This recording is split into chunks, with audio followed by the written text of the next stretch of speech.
Magandang araw po sa inyong lahat mga kababayan at welcome back dito po sa PNR at ito nga mga karibyo natin, nilabas resibo. Nako, OMG, tinadtad ng ebidensya. Ayan mga kababayan, patungkol po riyan ang ating aalamin at bibigyan ng reaksyon ngayong araw na ito. Pero bago pong lahat mga kababayan, sa mga hindi pa po nakapag-subscribe sa ating munting channel ay pasubscribe naman po. At palike na rin po ng video ito. Maraming salamat po mga kababayan. At ito na nga, simulan na po natin to.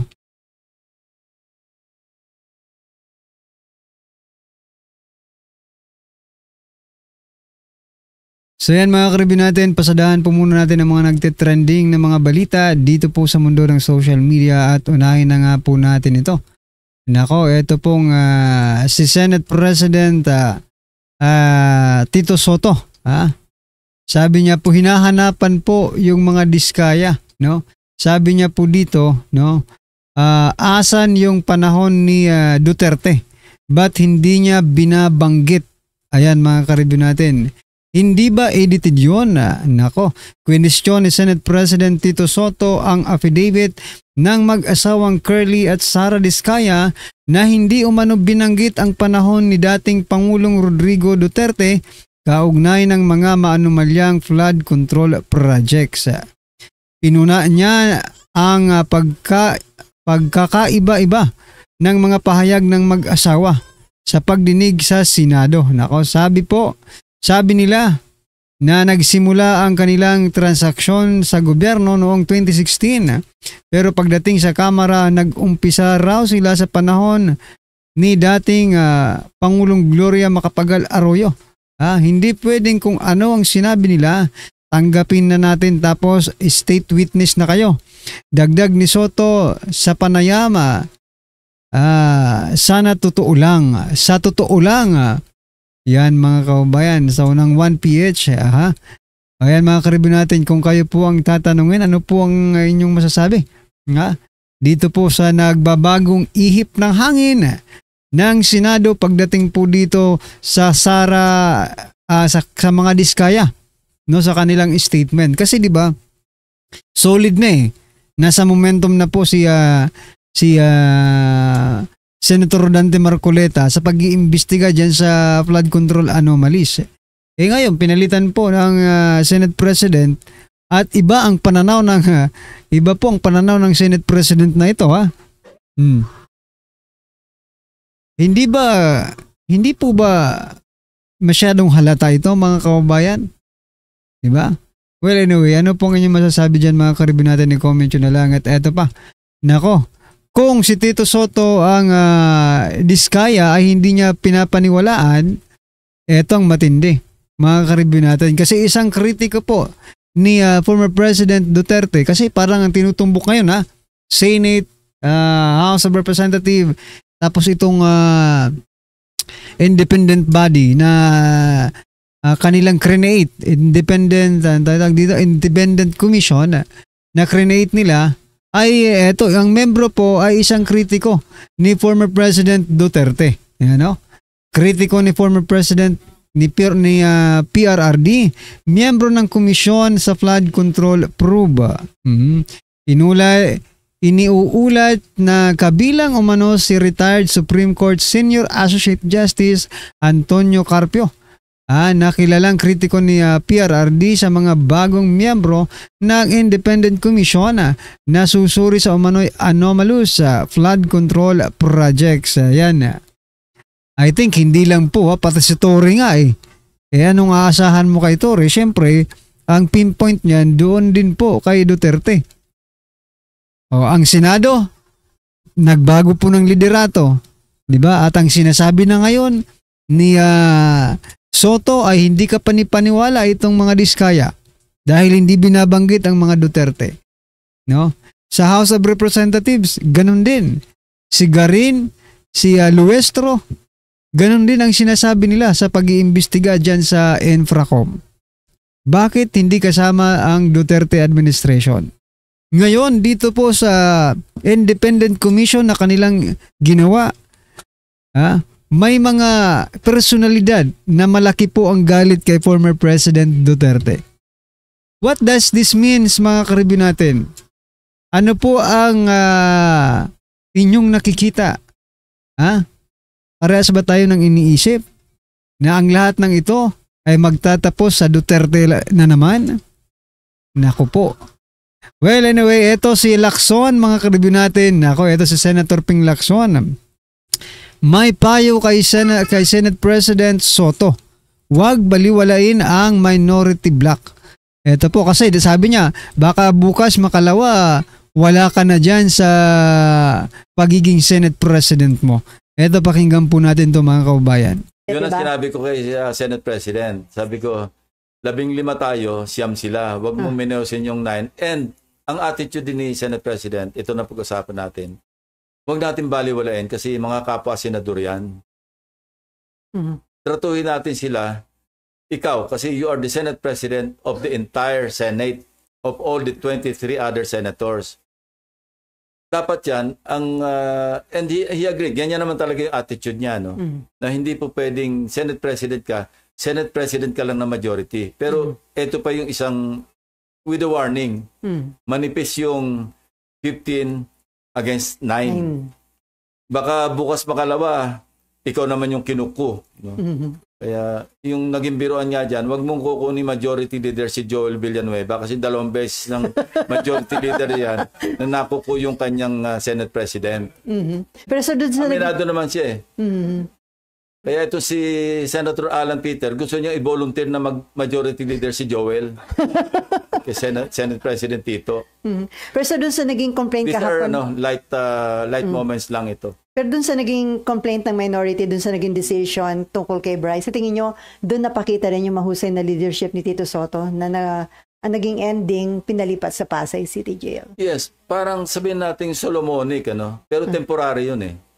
Kasi pag-uusapan nga namin, after ng hearing sa Thursday, or even before, kung hiramin siya ng House, ang recommendation ko nga is diretso na lang dito sa Senate. Mas mainam na rin dito, at least wala na tayong gastos sa gasolina. Pag may hearing, may escort pa. Mas mainam na nandito kasi meron naman kaming facility rito. So yan, mga kaubayan, ano pong inyong masasabi dyan? Ako talaga, ang ibig lang sabihin siguro, huwag kang magsigasigaan, Soto. Dahil baka bukas makalawa ay mapatalsik ka dyan sa yung pagiging Senate President. Yan, mga karibin natin. At eto na, pasadahan na po natin ang video ito at bigyan po natin ng reaksyon. Eto na po. Senator Joel Villanueva na sinagot na niya ang kanyang yung mga aligasyon, no, na naglilink sa kanya dito sa anomalous flood control projects. Marami pa ito sa bansang Pilipinas. Kaya pala, hindi umaasenso ang bansang Pilipinas. Ang mga umaasenso sa bansang ito ay yung mga nagtatrabaho sa gobyerno. Sa DPWH. At yung mga may kapit sa mga ahensya ng gobyerno. Nakakahiya. Kayo nang humusga. Senator Joel, pasok. Ulitin ko.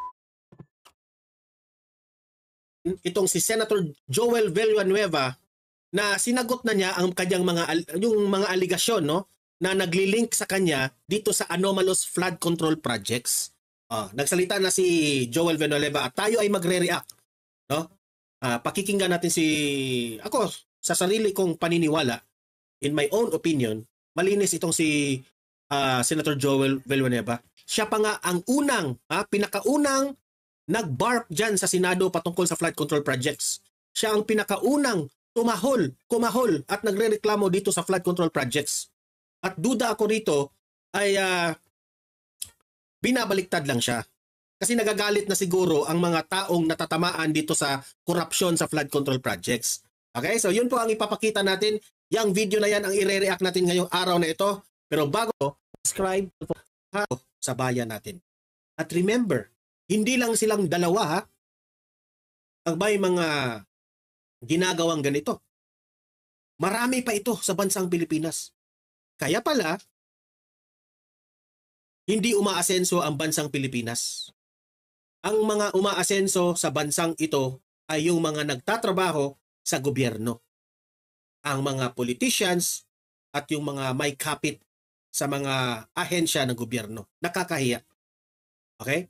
Dito naman tayo kay Senator Joel Villanueva. na sinagot na niya itong mga aligasyon na nakalink sa kanya dito sa mga anomalous flood control projects. Maniniwala ba kayo na itong si Senator Joel Villanueva ay sangkot dito sa flood control? Kayo nang humusga. Senator Joel, pasok. Ulitin ko at parang sirang plaka na po ako, Mr. President. Wala po ako kailanman naging flood control project. Hindi ko po sasabihin na I categorically deny this accusation. Dahil po may resibo po tayo. Meron po pwedeng i-verifika kung bakit ito nangyayari.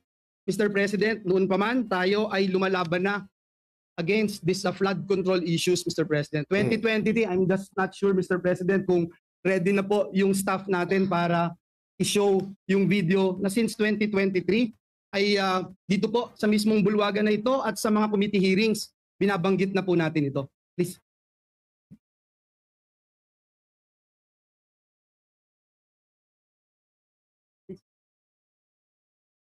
Na kinausap ko nitong nakaraang Karina, ang lahat nagsasabi, mas worse.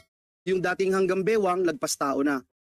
Ito yung nakaraang video niya ni Senator Joel na siya ang unang nag-ingay dito at nagreklamo sa Senado. Siguro, itong pag-iingay ni Senator Joel Villanueva ay nagkaroon po ng mainit at galit sa mga taong natatamaan. Kaya ngayon, sa tingin ko, in my opinion, dito sa Donmar TV, siya ngayon ay dinamay na.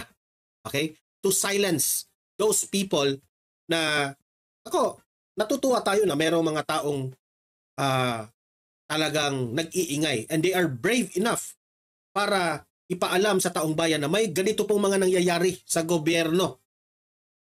So, very obvious. To silence Senator Joel Villanueva, isasangkot rin siya.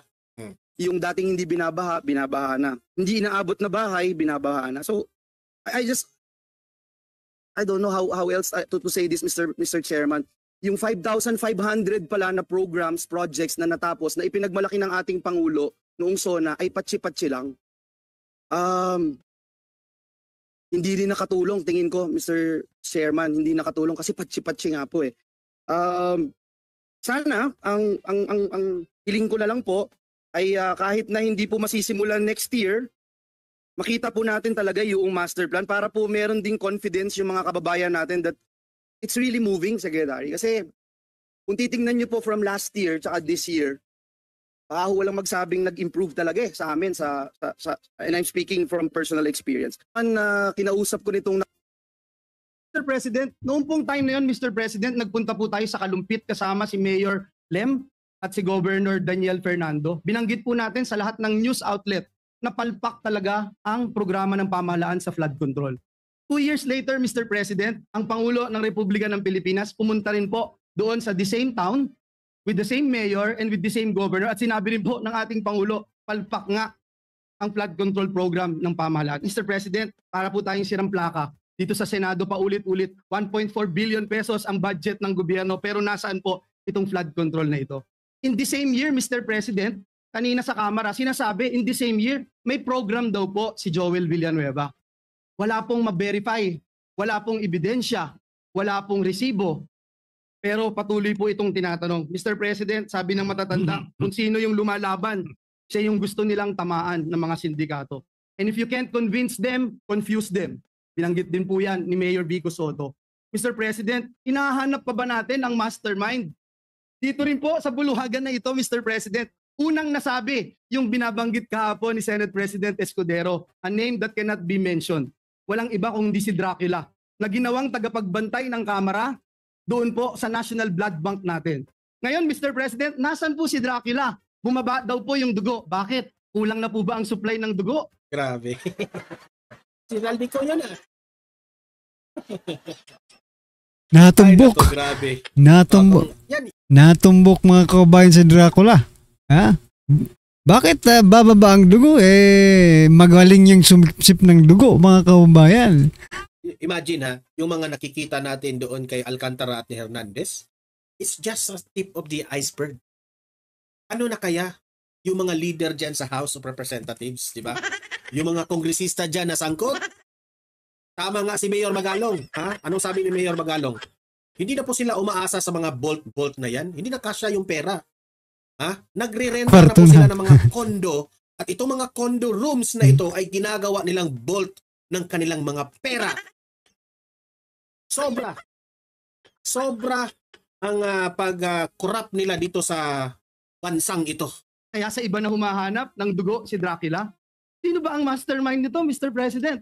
Hindi po ba ganito rin po yung ginawa sa atin 2 years ago nung nilabanan natin? Yung People's Initiative na may mga script na pinababasa. Correct. At basa, Correct. basa, scripted lahat.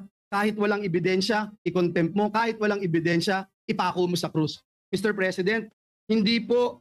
Kaya nga nakakatawa itong aligasyon nila, no? Diyan sa House na sangkot si Jinggoy at si Joel, Senator Joel. So ayan mga kababayan, alam na po natin kung sino talagang may pakana dito. Ha? Biruin mo, binanggit na po yung People's Initiative. Ganon din po ang ginawa nila. Di ba?